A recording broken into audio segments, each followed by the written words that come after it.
You are good people, faithful people. I suspect you've heard this story before. You come on Good Friday, and during Holy Week you meditate on this story, which we call the Passion. And if I asked you, why did Jesus have to die? You might say, as a sacrifice for the sins of the world. You might say, because he was threatening the Roman emperor. You might say, to take away my sin. And you would be right. But that is kind of a sterile or maybe vague way of explaining why Jesus died. The more specific reason is deeply personal to each of us. Jesus died as an act of love for the forgiveness of sin. Forgiveness. Forgiveness is not something Christians want to talk about. I have served as a leader in 5 churches in the last 25 years. In every church where I have served, I have brought up the Forgiveness Project, which started in Europe. The Forgiveness Project is a traveling art exhibit that includes long banners that you can hang from the tall ceilings of your church. On each banner is a photo that is silkscreen and the story that accompanies the photo. Each banner is dedicated to the story of a heinous crime committed and the family or the individual who ultimately forgave the perpetrator of the crime. It is moving. It comes, you pay a certain amount, they send you the banners and tell you how to put them up. They stay in your church for up to 6 weeks, and then they tell you how to package them and send them either on back to them or on to the next place. These banners have hung around the world in art galleries and very few churches, even though they were designed for churches. They were designed to hang from the tall cathedral ceilings. I brought the Forgiveness Project up as a possibility for every church I served. I suggested we could hang them during Lent and invite the neighborhood in to have a conversation about forgiveness, how hard it is, how stunned we are when people are able to do it, how difficult we find it to be. Nobody did. Nobody wanted to discuss that as a possibility, even though it was extremely affordable. One church even said to me, "What's your other idea?" Forgiveness is something that Christians know we should do, but we're not real fond of doing it, are we?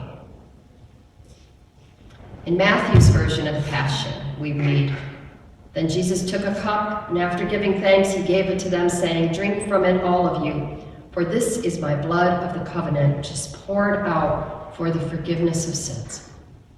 In Luke's version of the Passion, we read, "When they came to the place that is called the Skull, they crucified Jesus there with the criminals, one on his right and one on his left. And Jesus said, 'Father, forgive them, for they do not know what they are doing.'" And in today's reading of the Passion in John, at the time when Jesus is actually resurrected and appears to his disciples, he breathes on them and says, "Receive the Holy Spirit. If you forgive the sins of any, they are forgiven them. If you retain the sins of any, they are retained." And every time we share in Holy Communion, we hear the words again from Matthew. "This is the new covenant in my blood, shed for the forgiveness of sins." And I just wonder how that hits you when you hear it so often. Do you have this vague idea of, for the sins out there? For the sins of all the world, that was a good move on God's part. Blood for the forgiveness of sins, that's good, we're forgiven. Is it something like that?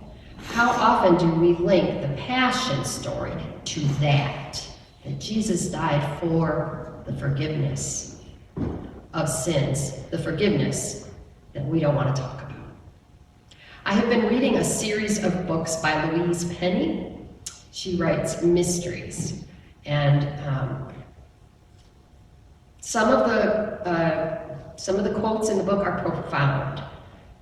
The one I just finished was called A Trick of the Light, number 7 in an 18-book series.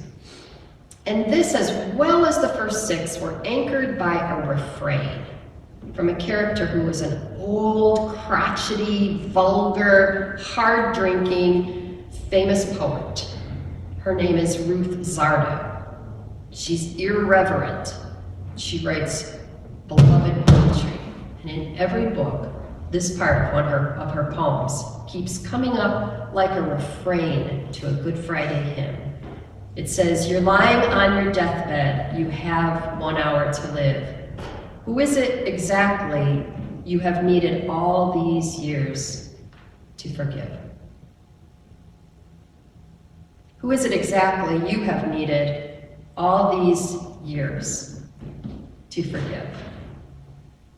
And after being a pastor all these years and talking about forgiveness myself and believing the church needed to talk about it more, it hit me 7 books in that the person perhaps that we need to forgive sometimes is ourselves. And ourselves doesn't come to mind when people say, "Who do you need to forgive?" If in fact Jesus died, at least in part, poured out his blood for the forgiveness of sins, who are we not to accept or consider that forgiveness in our own lives? Doesn't that strike you as just a little bit arrogant instead of humble? That Jesus would go through this whole thing, but we would say, "I know Jesus forgives me, but I'm doing no such thing. I will not forgive me. I know Jesus forgives you. In fact, I'm going to leave it up to God to forgive you because Lord knows I'm not forgiving you." It's directly connected to this story we save for Good Fridays. Desmond Tutu writes this in his book on forgiving. "Forgiveness is nothing less than the way we heal the world. We heal the world by healing each and every one of our parts. The process is simple, but it is not easy." Right? It seems like such a simple thing, but boy, do we do a good job of avoiding it. Later in this same book I was telling you about by Louise Penny, a character does decide to forgive. And this is what she says when she turns that corner. "I'd held on to that hurt, coddled it, fed it, grew it, until it had all but consumed me. But finally, I wanted something even more than I wanted my pain. I wanted peace." I challenge you this Good Friday, this Holy Weekend, to answer Ruth Zardo's challenge. Who is it exactly you have needed all these years to forgive? And decide to lay that burden down, to forgive them. It doesn't necessarily mean calling them, writing them a long letter, stirring yourself up even more. It may be you in a mirror when you say, "I'm sorry you didn't get there in time. I'm sorry I didn't get there in time. I'm sorry I didn't take care of the love that we had. I'm sorry I used silence as a weapon to punish. I'm sorry I ignored your calls. I'm sorry that my grudge never had a better nurse.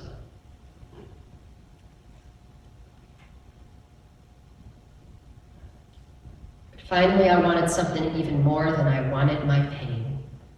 I wanted peace. Peace the world cannot give. Peace we are offered by Jesus in his passion at the Lord's Supper. Peace that comes from embracing forgiveness. Peace that comes from deciding to accept Jesus' gift of forgiveness, perhaps by, or maybe at last by, forgiving ourselves. peace, in which we rest in death, and peace in which we rise to new life.